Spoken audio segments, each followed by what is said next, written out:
Pessoal, boa noite. Vamos iniciando aqui, enquanto o pessoal tenta entrar e resolver essa instabilidade no AVA. Me parece que o problema não é a senha, não, mas o link pelo AVA, né? Essa aula está sendo gravada, né? De todo modo, depois ela vai ser disponibilizada lá para vocês mesmos. Então é o seguinte, nós vamos dar continuidade aqui na nossa disciplina de Química Geral e Inorgânica. Na semana passada foi eu que tive um problema de internet, né? Acabou que eu não consegui acessar o Zoom no horário da nossa aula, né? Então ficou combinado uma aula para a gente amanhã de reposição. Hoje eu vou falar sobre ligações químicas.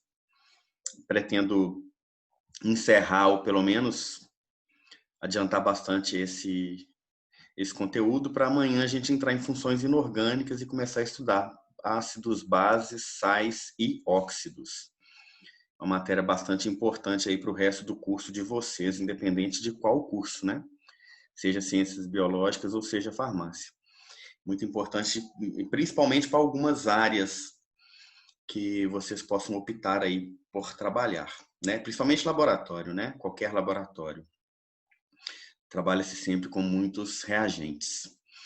Então, eu vou deixar para vocês amanhã, na nossa aula de amanhã, que ficou combinada de reposição, duas listas de exercício, na verdade. Uma lista bem pequena, com 5 exercícios, que eu vou corrigir depois e deixar para vocês, como eu fiz na outra aula.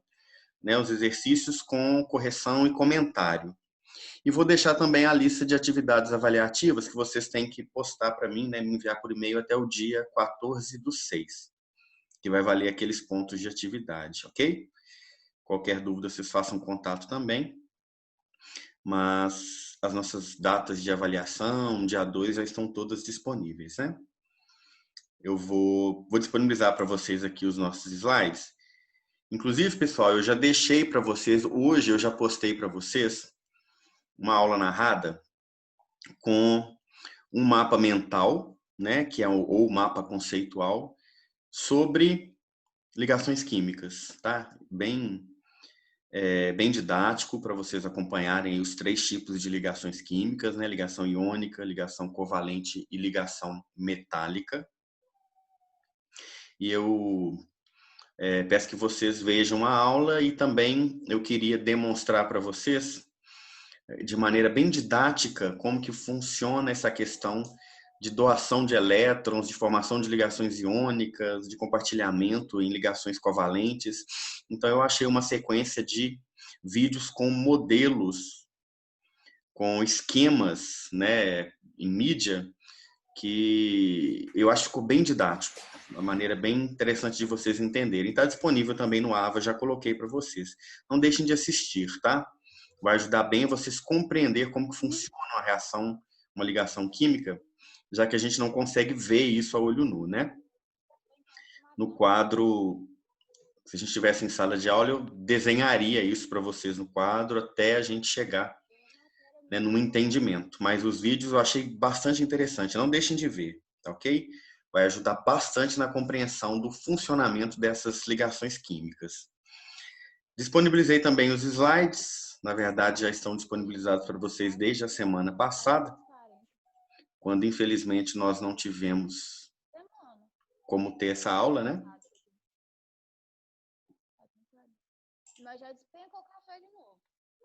Vocês estão vendo aí os slides? Tá visível para todo mundo? Sim. Sim?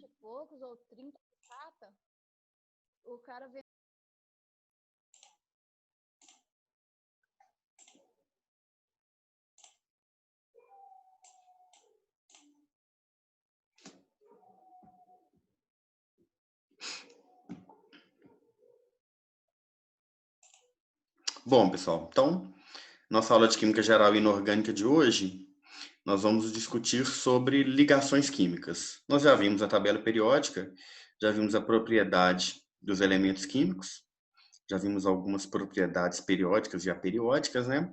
E a questão que mais influencia na ocorrência das ligações químicas são os elétrons, as camadas eletrônicas, a distribuição eletrônica em camadas. Temos aqui só um resumo inicial, nós temos tipos de ligações químicas, né? Nós temos ligação covalente, temos ligação iônica e temos ligações metálicas. O princípio das ligações químicas, da formação de compostos através de ligações químicas, é a busca por estabilidade. A regra do octeto, que a gente vai ver, ela diz, né, que a gente já discutiu aí quando viu tabela periódica, ela diz que todo elemento químico, todo átomo busca por uma estabilidade que está ligada a completar sua última camada. Então, a regra do octeto diz que a última camada tem que ter 8 elétrons, tirando hidrogênio e hélio, né? Só tem 2 elétrons aí na última camada, mas a camada é completa só com 2 elétrons, né? Porque eu só tenho a camada K, não é verdade? Só o hidrogênio e o hélio. Então, já que o elemento químico ele não tem, o átomo não tem essa estabilidade, porque ele não tem essa distribuição, ele não é completo, né, a última camada em termos de elétrons, ele faz interações, ligações com outros átomos, né, do próprio elemento ou de elementos químicos diferentes, para que assim ele chegue nessa estabilidade.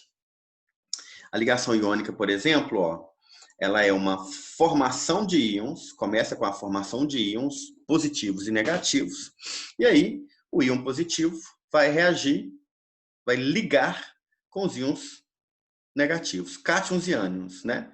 Os positivos e os negativos, pela atração que a gente sabe aí que existe, né? Atração eletrostática de positivo com negativo entre os átomos. Existe uma doação de elétrons, né? Os metais que vão formar os cátions positivos tendem a doar e os ânions tendem a receber. Forma um composto iônico e é formado entre metais e ametais. Isso aqui é um resuminho bastante interessante para vocês estudarem, tá? Então, a gente tem as representações, por exemplo, a fórmula eletrônica. Aqui mostra, por exemplo, o sódio está na família 1A. Ele tem um elétron na última camada e o cloro está na família 7A. Ele tem 7 elétrons na última camada. Não tem como, em termos de termodinâmicos, em termos de energia, eu doar os 7 elétrons do cloro para completar o sódio. É mais fácil eu doar o elétron do sódio para completar o cloro. Então, eu tenho a setinha, ó, tirando o elétron do sódio, completando do cloro. Isso é chamado de fórmula eletrônica porque ela mostra os elétrons da última camada dos elementos, dos átomos. Tem a fórmula estrutural plana, que mostra aqui a ligação, e tem a fórmula molecular, que é como a gente vê aí normalmente representado, NaCl. A ligação covalente é um compartilhamento de elétrons, como é de ametal com ametal ou com hidrogênio. Todos eles têm características semelhantes em termos de receber e doar, vamos dizer assim. Então, eles compartilham. Nenhum perde, nenhum ganha. Todos perdem, todos ganham, né? Isso é o compartilhamento de um par eletrônico por vez. Os elétrons são doados, são compartilhados aos pares e formam um composto molecular. Pode ser uma ligação covalente normal ou uma dativa ou coordenada, como a gente vai ver. Tá aqui a representação eletrônica. Vejam vocês a diferença, ó. Aqui tem uma setinha, dá uma olhada aqui na ligação iônica. Tem uma setinha que o elétron sai de um, aqui no caso do sódio, e vai para o cloro. Aqui não, aqui eu tenho um círculozinho, ó, porque esse par eletrônico, ele vai ser compartilhado pelos dois. Por isso que é sempre aos pares, porque é sempre um elétron de um elemento com um elétron do outro. Os dois átomos, cada um com o seu elétron disponível, serão compartilhados. Por isso que acontece aos pares. A fórmula estrutural plana não é diferente da de cá, e a fórmula molecular também não. E temos uma ligação um pouco diferente, que é a ligação metálica, que a gente chama de mar de elétrons. Os elétrons são todos compartilhados ao mesmo tempo, formando ligas metálicas. Acontece mesmo com metais. ok? E os metais possuem elétrons livres de uma maneira bem diferente, né? Por isso que eles têm alta condutividade elétrica, não é verdade? Então vamos lá. Teoria do octeto. O que diz a teoria do octeto? Olha só.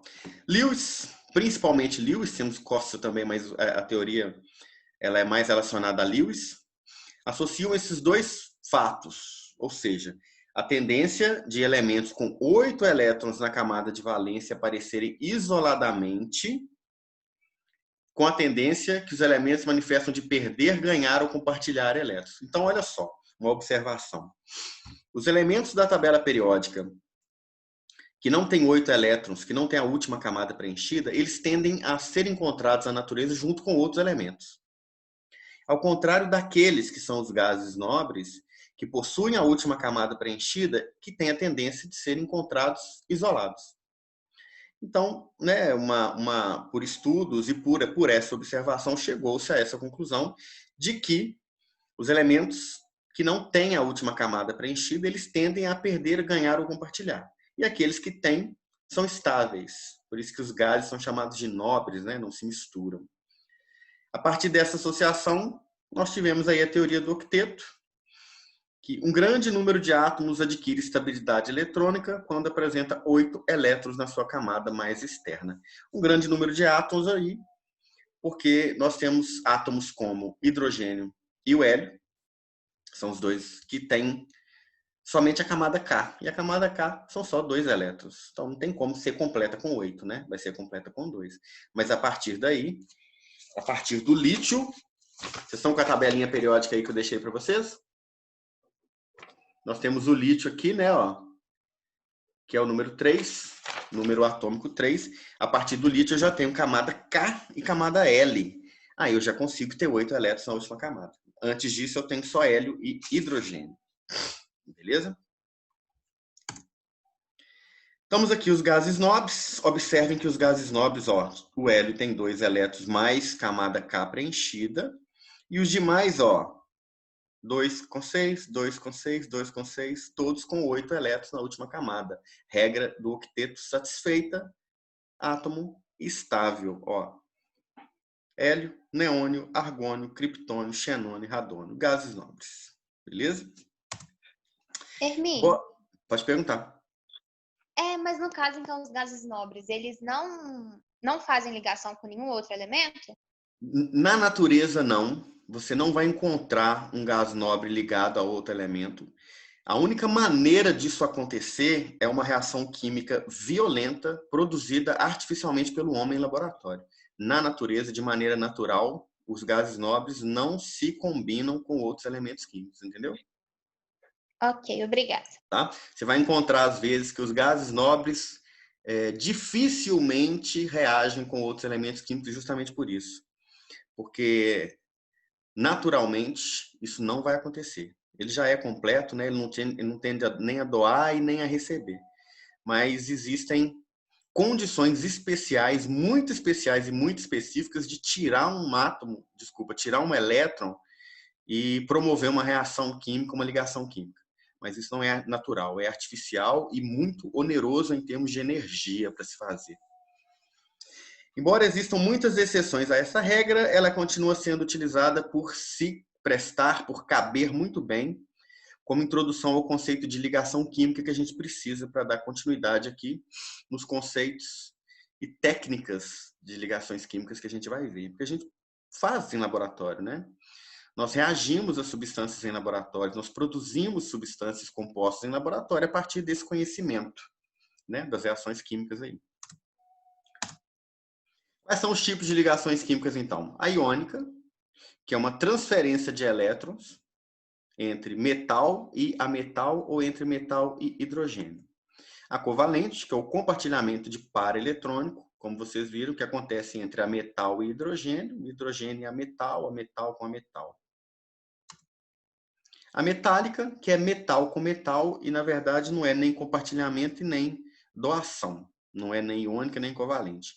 É um mar de elétrons. Todos os metais que estão ali na liga metálica vão misturar os seus elétrons no que a gente chama aí de mar de elétrons, e por isso existe muita condução elétrica, né? As correntes elétricas passam de uma maneira muito mais, né? São criadas, geradas de uma maneira muito mais fácil, muito mais natural.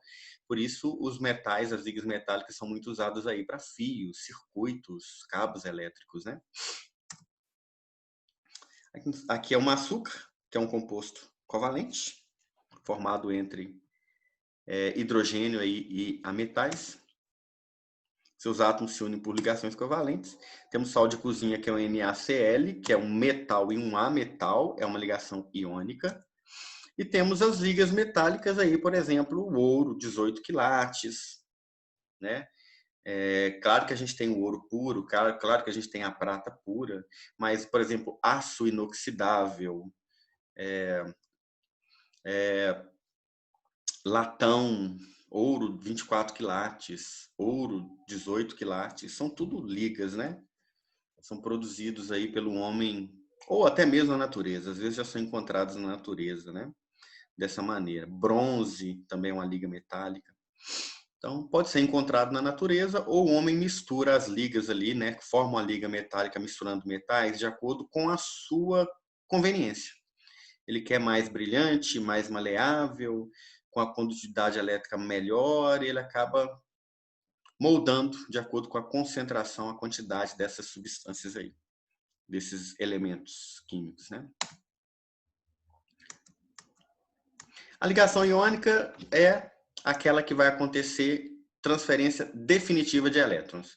Eu tenho um elétron em A, aqui eu tenho um elemento, o átomo A, que tende a doar um elétron, ele doa para B. B tende a receber e A tende a doar.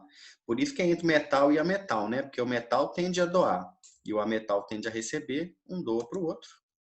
Então, cede, A cede, B recebe. A é um metal e B é um ametal ou um hidrogênio, né?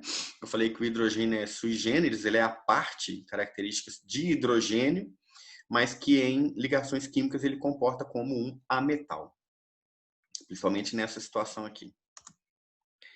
E eu tenho cátions e ânions, a interação de positivo com negativo, aquela questão dos opostos que vão se atrair. O A, quando ele cede elétrons, ele fica com mais... Lembrem, para iniciar essa conversa, que os átomos neutros têm a mesma quantidade de prótons e de elétrons. Então, se A vai perder um elétron, ele vai ficar com mais prótons. Então, ele fica positivo, vira um cátion. Se B vai receber um elétron, ele vai ficar com mais elétrons do que prótons, mais cargas negativas, ele vira um ânion. E eu vou ter essa atração eletrostática entre cargas positivas e cargas negativas, formando o composto iônico. Aqui, por exemplo, olha só, sódio. Então, se você pegar a tabela periódica, você vai ver que o sódio, que é 11, número atômico 11, ele vai ter essa distribuição eletrônica, ó. 1, 2, 3, 4, 5, 6, 7, 8, 9, 10, 11. Ó, 2. Depois de 2 é o quê? 1, 2, 3, 4, 5, 6, 7, 8. Né? K, L, M. E sobra um elétron na última camada. Esse um elétron na última camada, ele precisaria de mais 7 elétrons aqui, né? Então, é mais fácil eu perder esse um elétron na última camada do que eu tirar esses 7 elétrons da última camada do cloro. Estão vendo? O cloro é 2, 8 e 7. Ó. 2, 8, que essa aqui está completa, e essa aqui está quase completa. Ela não está completa porque falta um elétron. E essa aqui não está completa porque faltam 7. Então, pensem comigo. Se eu perder esse elétron aqui, eu vou ter 8 na camada anterior. E esse elétron perdido pode ser doado aqui para o cloro. Então, esse átomo vai perder esse elétron, que vai ser doado para essa camada do cloro que falta só um elétron.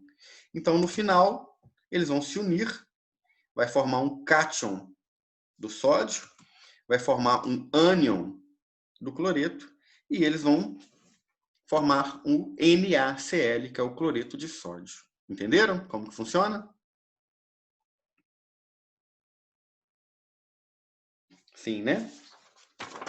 E é isso aí que vai acontecer, ó. Vai formar o cloreto de sódio.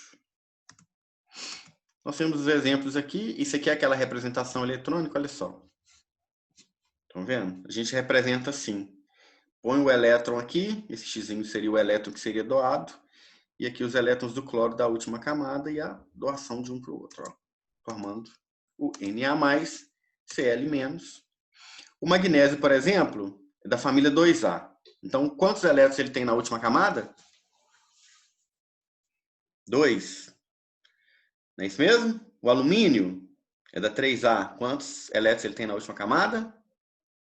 3. Então, vamos lá. Para o magnésio, para o cloro, que tem 7 e recebe 1, se ele for reagir, se ele for se ligar ao sódio, ele vai precisar de um sódio. Agora, se for com magnésio, ele vai receber 1. Mas o magnésio ainda não está estável. Porque o magnésio ainda tem uma para doar, tá vendo? Então vai precisar de outro cloro para receber o outro elétron. Aí vai virar o quê?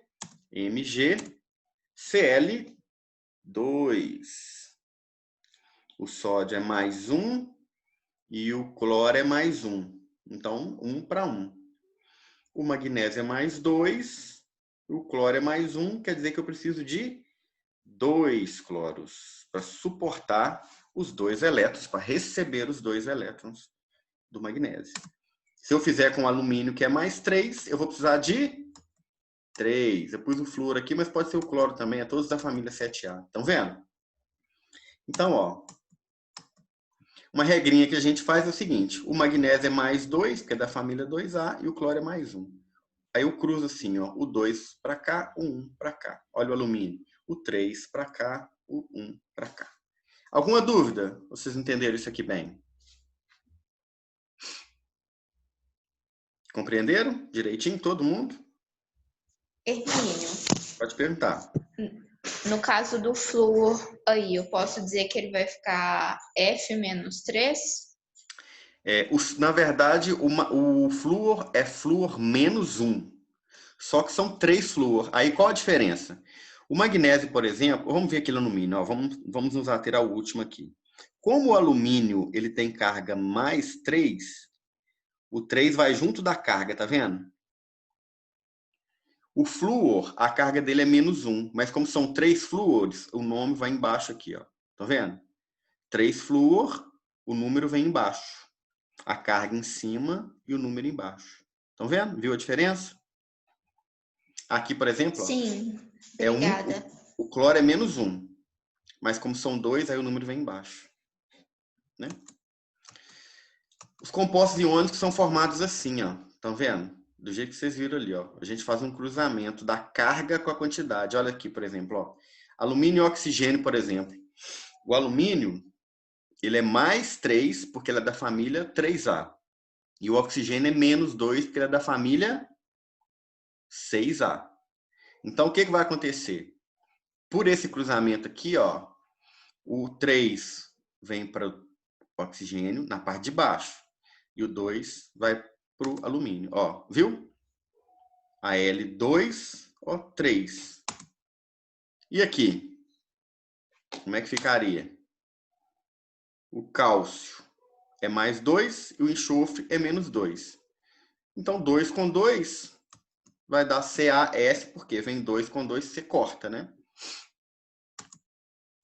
Você reduz. Aqui, por exemplo, ó, mais 4 do chumbo e menos 2 do oxigênio. Se eu for cruzar, seria Pb 2, O4. Só que aí você simplifica, né? Divide por 2 vai dar PbO2. Entenderam? Os exercícios... Deixa eu ver alguém. Os exercícios vocês vão ter que fazer esse tipo de reação aí, né? E dá para vocês entenderem bem como que isso vai funcionar. Tô tentando entrar no chat aqui que alguém fez alguma pergunta por lá, tá? Vou descobrir qual que é. Por enquanto, vocês entenderam? A fórmula estrutural plana, sim. Então é o seguinte, para a gente desenhar a fórmula estrutural plana, nós teríamos que considerar a quantidade dos átomos que estão envolvidos. Então, a fórmula estrutural plana, por exemplo, de qual que você queria ver, Joyce? Qual desses aqui te aguçou a curiosidade da fórmula estrutural plana? Por exemplo, do alumínio com o oxigênio? Pode ser. É só porque, tipo assim, um com um é fácil, mas quando envolve outros é complicado, quase que tem aquele de ligação dupla e por aí vai. Isso. A gente vai ver, na verdade, daqui a pouco, que existe geometria molecular, né?